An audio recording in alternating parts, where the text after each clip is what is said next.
Welcome to the Danny Clinkscale Reasonably Irreverent podcast. Insightful and witty commentary, probing interviews, and detours from the beaten path. Welcome to Arts and Lifestyle Wednesday, presented by Cinematic Visions, and another edition of Danny and Tim's Music Scene. And certainly we have some serious issues to dig in on, but it's always fun to dive into the music as well. And one of the things we'll talk about is the fact that we would love to get out to see some live music here sometime soon, but if we're going to do that in small venues and large venues and everywhere in between, we're going to have to do a lot better job of what we haven't been doing so far. There's some outdoor situations where we can watch some music, but most of the time we're consuming it on our earbuds or headphones or whatever, and there is new music out there, but new music from old folks and who are still making great music like Neil Young and Willie Nelson. Also, there's things in Kansas City to consume, including an upcoming series at Town Center, which is going to be done drive-in style, and that will include several bands, but including Summer Breeze, the yacht rock icons of the Kansas City area, and also involved in this particular edition, the future of clubs in Kansas City and across the nation, and how many we're going to lose during this pandemic. There's a whole lot in the mix, as usual, as we visit with longtime Kansas City music writer Timothy Finn. Of course, he's at In Kansas City magazine now. He wrote for years for The Star, and he's on 90.9 The Bridge as well with his regular segment with John Hart. So once again, as we do every other Wednesday, we get to have a good time, talk about some frank issues and some fun issues as well with Tim Finn, and it comes your way next. Cinematic Visions has been an affordable solution for professional media production in Kansas City since 2003, offering award-winning video production and creation, as well as a wide array of digital and social media management services. From planning, scripting, filming, editing, and post-production, to delivering your product to a watching world, Cinematic Visions will provide professional and affordable services for you and your business with the necessary return on investment to make it all worthwhile. Cinematic Vision's goal is to unlock the power of storytelling through video and a strong online presence for your company. Beyond the numbers, they want to inspire and evoke your clients to feel and act. Let my friends at Cinematic Visions embed your brand where it belongs, in your customers' minds. You can find them online at cinematicvisions.com or with a quick phone call at 816-600-6300. Hi, this is Matt Llewellyn from 23rd Street Brewery. Thank you, Kansas City, for supporting all the local restaurants during this time of crisis. Starting Monday, June 1st, the 23rd Street Brewery will be open our regular hours from 11 o'clock a.m. to 9 o'clock p.m. every day of the week. For dine-in and patio service, if you can believe that, we're open. During this phase, we will adhere to the Douglas County recommendations for restaurants, and please see our website or our Facebook page for details. Most importantly, we want all of our guests and staff to stay safe, and together, we will all get through this.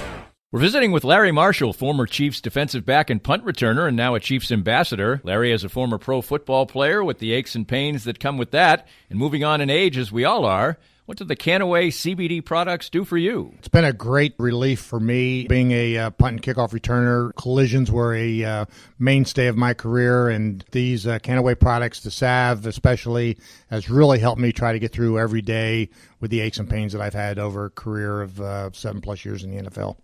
I get similar benefits as well, particularly with my back. Certainly wasn't a football player. What's the best way for our listeners to get more information about the great products themselves? Well, I'm so enthused about it, Dana. They just contacted me at larrymarshall.canaway.com, and I can give them all the information they need to help them get through the day as well. Start gaining all the benefits that Larry and I do from the trusted and reliable line of Canaway products. As Larry said, visit larrymarshall.canaway.com and get information on all the great products from Canaway. If you'd like to join these and other great sponsors and market your business to a growing and engaged audience, contact us at danny@dannyclinkscale.com. Look forward to hearing from you. Tim, we roll on and we take one step forward and two steps back, or steps forward and one step back, kind of what I said on a podcast on Monday. And I guess you can choose the amount of steps depending on your viewpoint right now. Right now, we seem to be taking steps back because we certainly didn't do a great job as a nation, I'll say it, in voluntarily doing things that were requested. So, and this is all affecting all kinds of things, be you a sports fan or a music fan or everything else. And it's kind of discouraging. I think that, it's hard not to get discouraged in the fact that I think a lot of people, and we were talking off the air, are saying, well, we just got to learn to live with this. Well, I don't want to live like this. I don't want to live in a world of empty clubs and empty stadiums and things like that. And if we don't start doing a little better, we're going to have empty clubs and empty stadiums for a long time. For a long time, yeah. There was a piece in Rolling Stone online today that I read, and it was just painting a really bleak picture about live music, especially the small independent clubs, and how a lot of them are reaching a breaking point where if it goes on for a couple of months longer, they're just going to start shutting down because they can't cover their costs. And not to get too technical, but a lot of them aren't eligible for some of the federal aid because to get that, you have to rehire staff, and they can't afford to hire their staff. The money they would get wouldn't cover everything. So they're really sort of paralyzed and not knowing what to do. And especially the ones that, don't have the option for food or alcohol, so they rely solely on music, and it's getting to be scary. And we were headed the right way, absolutely, pretty much everywhere, it seemed. And then over the past, since Memorial Day, it has just gone completely in the other direction. I looked at the map this morning, and I think there's like 2 states where, cases are in decline, and most of them are cases are going up, some places precipitously. So it is very discouraging because it seems like a lot of people are just saying, yeah, I don't care. I'm sick of this. I'm not sick. I don't know anybody who's sick. What have I had to lose, And, time is what we have to lose. I mean, everyone's going to lose that. So it's hard to be optimistic right now because, and it looks like even places like I read Nebraska, the governor's going to withhold aid to places that make masks mandatory. That's how ridiculous it's getting. And it's just like we got impatient with it and decided it's not worth the sacrifice. And I don't really understand, I guess somebody can explain it to me, but I don't understand why wearing a mask becomes a freedom of speech issue. And on top of that, I don't understand what's so onerous about having to wear a mask. It's not like you have to wear it all the time. You can actually choose where you're going to go if you don't necessarily want to wear it. And we haven't been going that many places anyway. Right. It's a little uncomfortable. It's a little hot, whatever. But I'm a bit mystified by this reaction of it's like almost like a 5-year-old throwing his toys around. I mean, that's what it seems like to me. It's become this symbol of something that I don't understand. It's like, and by not wearing it, your defiance makes you something of like a rebel, a noble rebel or something. I really don't get it because I think I probably wear one for a total of like 15 minutes a day, if that's, it's when I'm going into any business, and I'm never in one for more than 10 minutes because usually I'm not shopping, 30, 40 minutes. Even if I was, you're right. It's not that, I don't even call it a sacrifice. If you get used to it, you don't even notice it's there. And it's such a small thing to ask. Yeah, it really is. I literally, by the time when you first put it on, you kind of notice it, but lots of times by the time I walk out of the store, I'll be sitting in my car and driving down the road and I'll be like, oh, I still have my mask on. Yeah. So, I mean, obviously it wasn't that big a deal, but yeah, we even see it in the world of music. I think it was last week, maybe a couple weeks ago, Sammy Hagar came out and he said, hey, I'm willing to get sick and die to get back out on the road. And I just think there's too much of that. I mean, and for people that, people that whatever kind of look up to, I don't know if anybody really looks up to Sammy Hagar, but they do look up to the President of the United States. They do look up to governors. And when they're just seeing defiance there, that's like a lot of people scoff at the fact that on TV people will have, well, it's just an example. I mean, that's why they're doing it. It's an example. It's not, they don't have to wear a mask outside on television for a live shot, but it's making a point. Right. Well, all those people who are, defying it are getting tested every day, so they have less to worry about. I know the president gets tested and people who come near him get tested, so his environment is unlike anyone else's. So I guess he can afford to scoff at wearing one. But I don't know. I'll never understand it. It's it just seems like something this based so strictly on science, and all the epidemiologists and virologists are saying, no, this helps, it matters. And you've got politicians saying, well, I don't know, I don't believe that. I'm not going to listen to the science. And it just makes me want to rip my hair out. Well, one more before we move on to actual tuneful things. You mentioned it when we were talking before we started. This is a big middle finger to healthcare workers, too. I mean, cases go up, hospitalizations go up. They're on the front lines again. We spent all this time putting their names on the back of the PGA Tour caddies' bibs and, having a moment of silence and everything. And now they're going to be in a battleground again. Right back where they were, and where we all recognized how serious this was, and just what an inordinate amount of stress they're under. We just started watching this documentary on Netflix called Lenox Hill. It's about this hospital in New York. We haven't gotten all the way through it, but they ended up adding an episode because as they were finishing up is when the pandemic hit, and so they spent about, the last episode is like 35 minutes, which is shorter than the others, but it addresses that. And just even through the first 2 or 3 episodes, you get to know these doctors, and you see how devoted they are to what they do, the sacrifices they make personally and professionally, and all you have is admiration for them, and you recognize their importance and the inordinate amount of work they put into it. And then if you think, well, why are we making them have to go through this again? And I'm sure the last episode will give us a really a big glimpse of exactly what they went through in New York where it was like the worst in the world. But that's what struck us after we watched the first 2 or 3 episodes last night was, man, these people don't deserve it. We need to wear a mask and do everything we can for them, starting with them, as well as, victims. Well, let's talk a little music. And Neil Young is in the music news, and he is re-releasing some material he made or did in the mid-1970s, and apparently it's being well received, and it sort of is in the theme of the fact that men and women of his age are making music now, and good music, and people still find it relevant.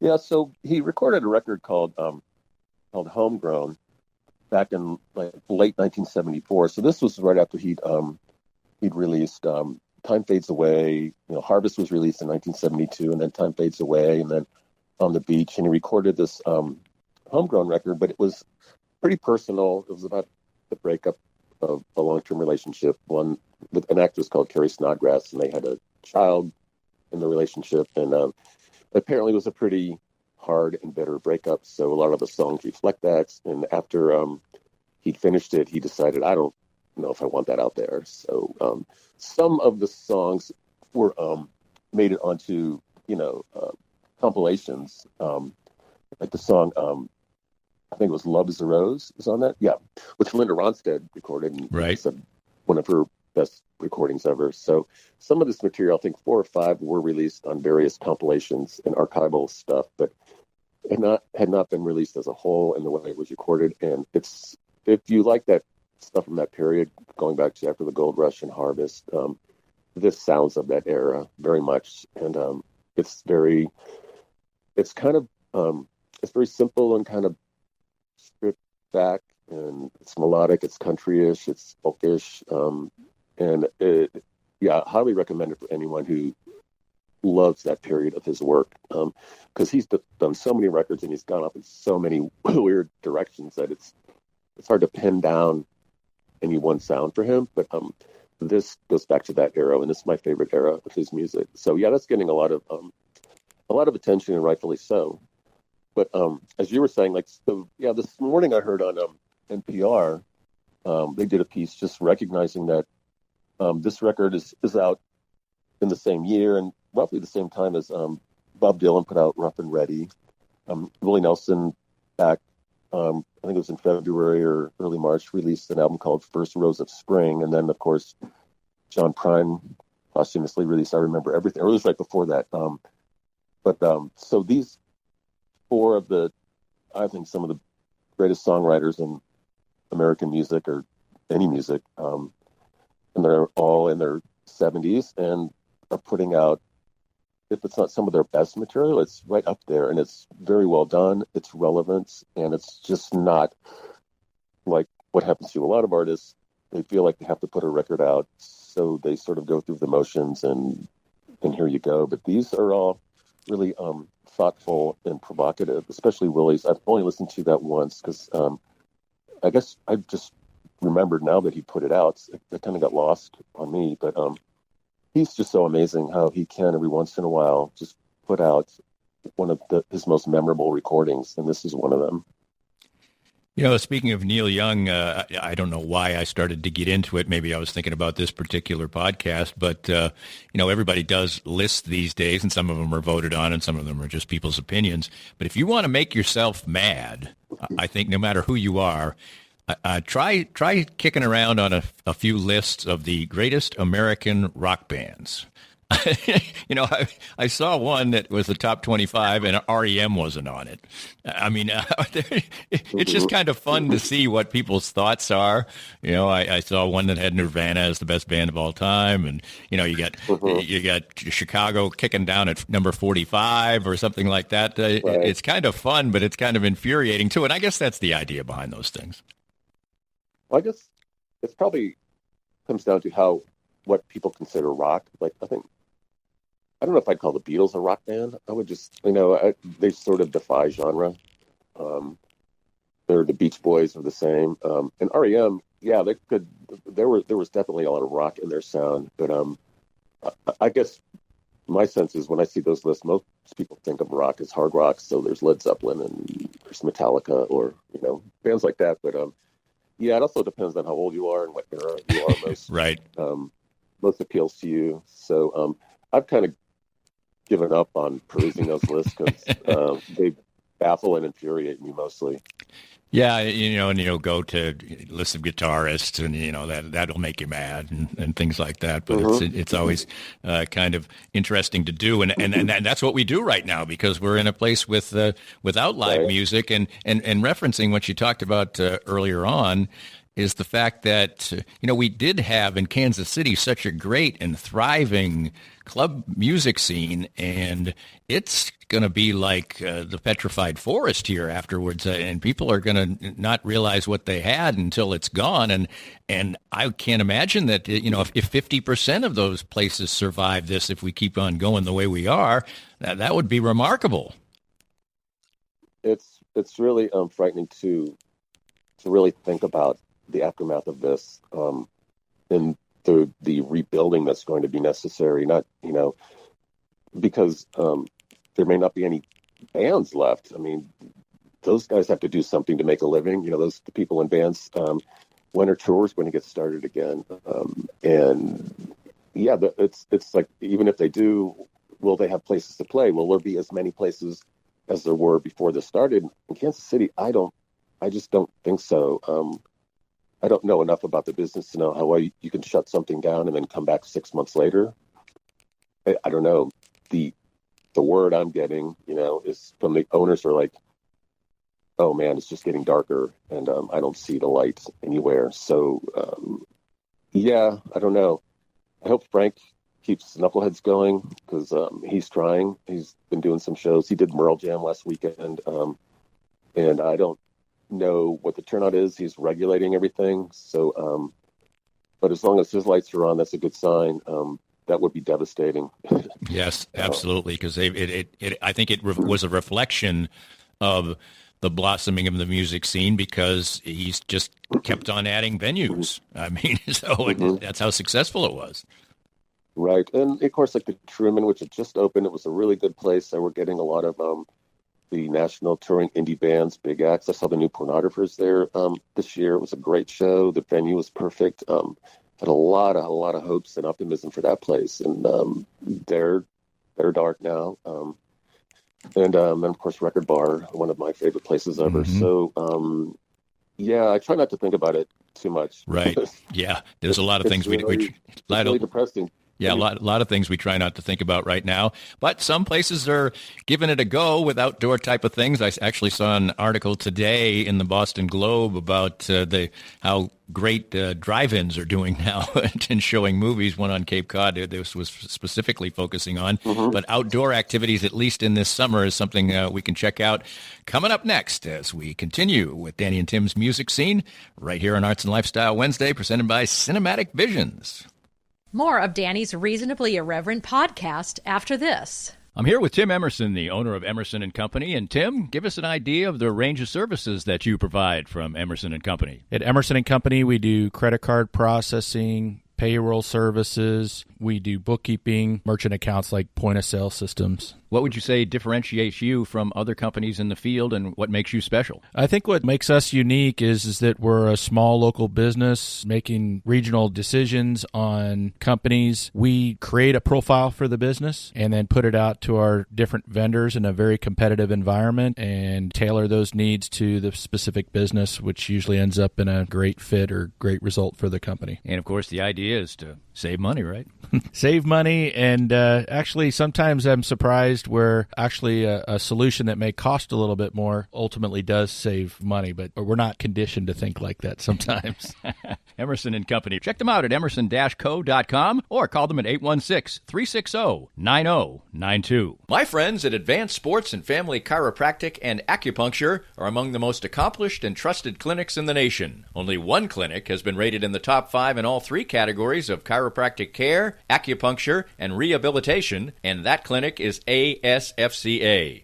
They have locations in Olathe, Overland Park, Prairie Village, Belton, and Lee Summit. Doctors Brad and Christina Woodle and their accomplished team of doctors and therapists will treat you like family, for the simplest of injuries to the most complicated conditions to avoid surgery. Whether you are seeking treatment for an injury or just looking to stay healthy and fit, this is the place for you. And it's been the place for me for almost 2 years now. I've been a strenuous daily exerciser for years, and as time goes on, that takes its toll. But regular appointments at Advanced Sports and Family Chiropractic and Acupuncture have helped keep me ticking on, and even as the years pile up, their regular care has allowed me to keep to my regimen and feel great. If you want to feel the same, give them a call or visit them at asfca.com/Danny. They accept all insurances and are open Monday through Saturday, and make sure to mention that Danny Clinkscale recommended Advanced Sports and Family Chiropractic and Acupuncture.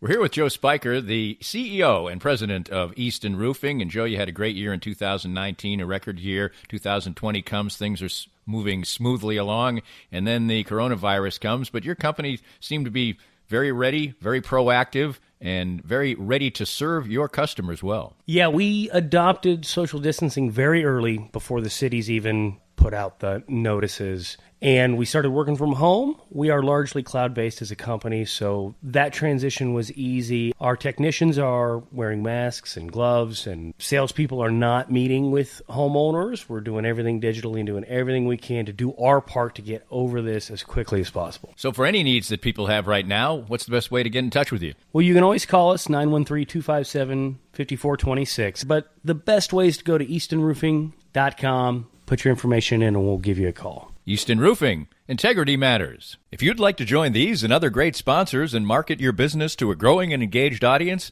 contact us at danny@dannyclinkscale.com. Look forward to hearing from you. Back with Tim, and I guess over the next few weeks, if you want to see a little live music in a setting that right before the break, I talked about in a sort of drive-in-like setting, Town Center's going to give it a go. They've done music for the last few years in a certain way, but they're going to have to do it in a different way now. But seems like it'll provide some nice summer entertainment. Yeah, so they started this, there'll be a 3-show sort of mini concert series starting on July 23rd, so it's a few weeks away.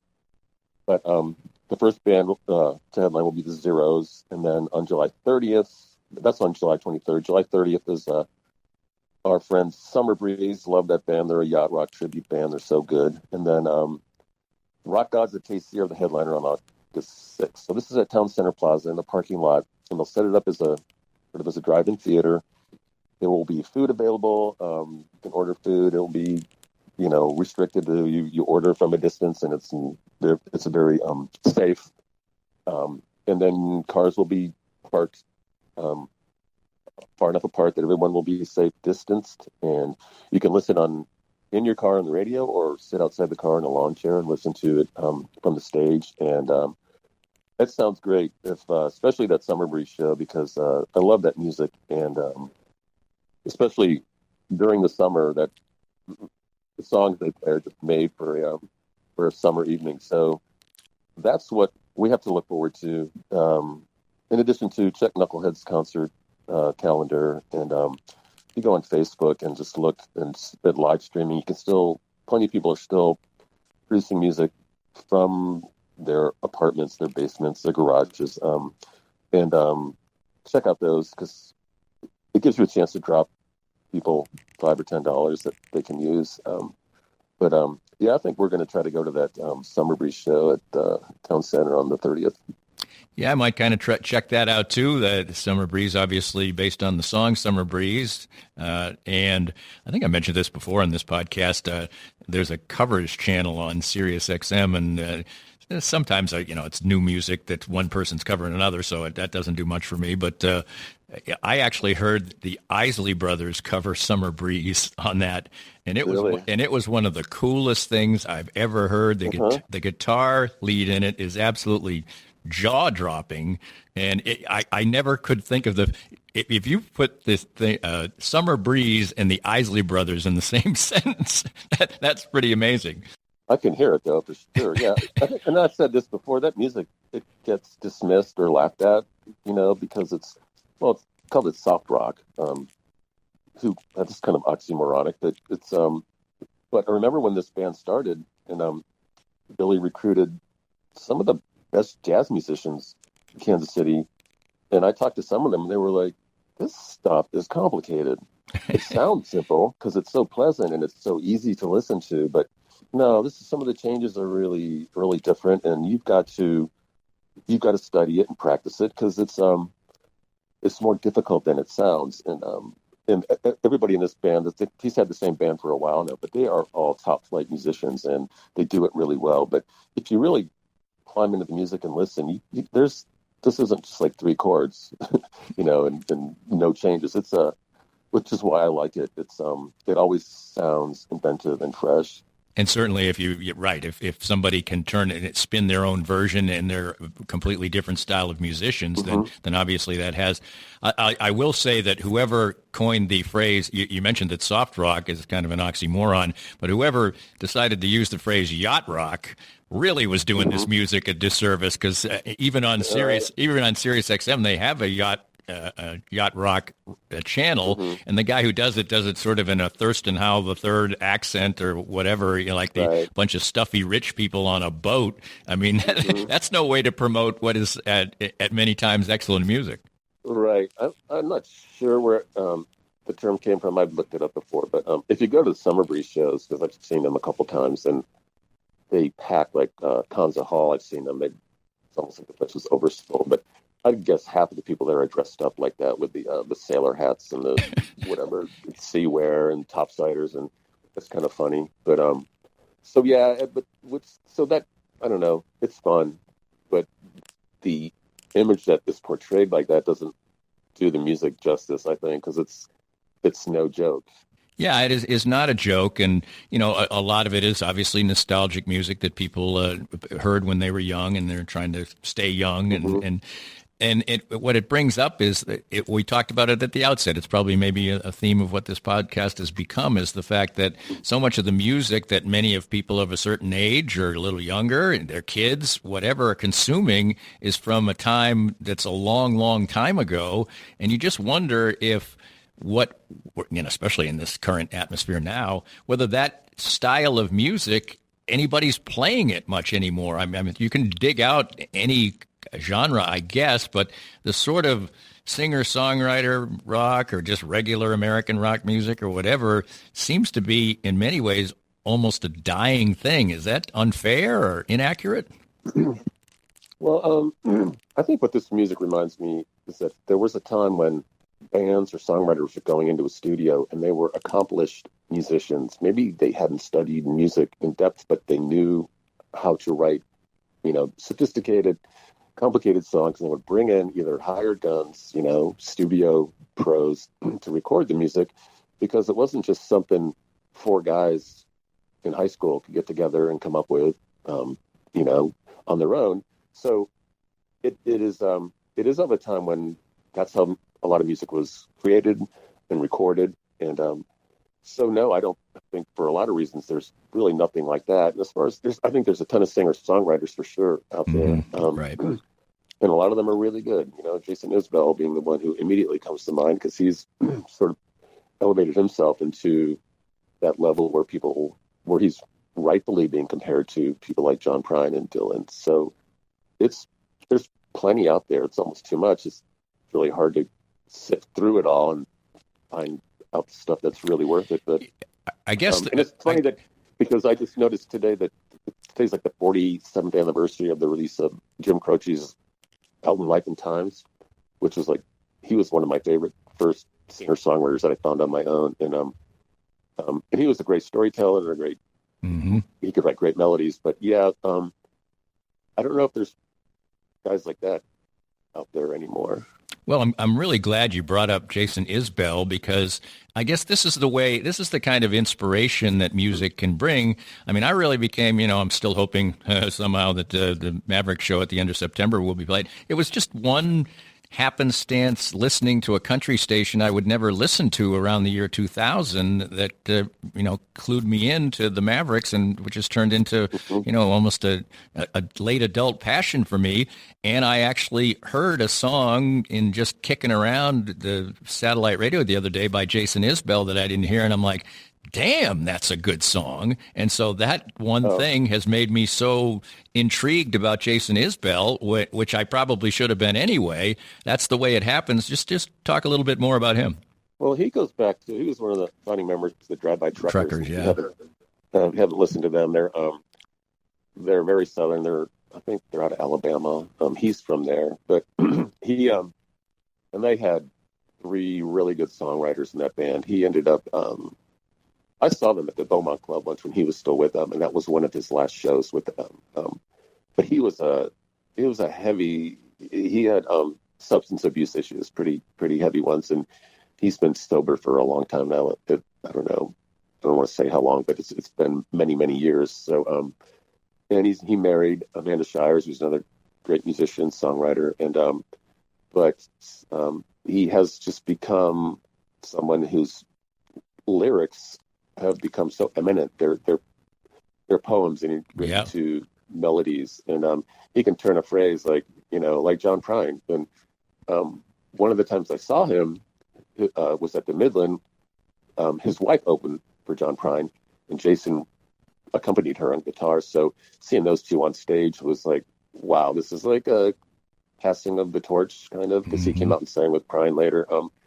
But yeah, he's a guy who, and my favorite songwriters are great lyricists too: Randy Newman, Leonard Cohen, Paul Simon, John Prine, and Dylan, of course. But yeah, Isbell is one of those now, and I think of his generation, he's by far head and shoulders above the rest. Well, it'll give me a new catalog to explore, and that's what we need right now, new things to explore, because all we're doing is kind of treading the same ground. And hopefully, Tim, 2 weeks from now, we'll be on a little bit better note. I don't know. Everybody wear your mask, and even saying that is like throwing a grenade at some people, I guess. But maybe a couple weeks from now, we'll be in a better place, huh? Yeah, just be safe. This podcast was made possible by our great sponsors like Easton Roofing, the presenting sponsor of Kansas City Profiles at the Danny Kling Scale Reasonably Irreverent podcast. Easton Roofing, where integrity matters. We hope you enjoyed the latest Danny Kling Scale Reasonably Irreverent podcast. Come back soon for something fresh and new.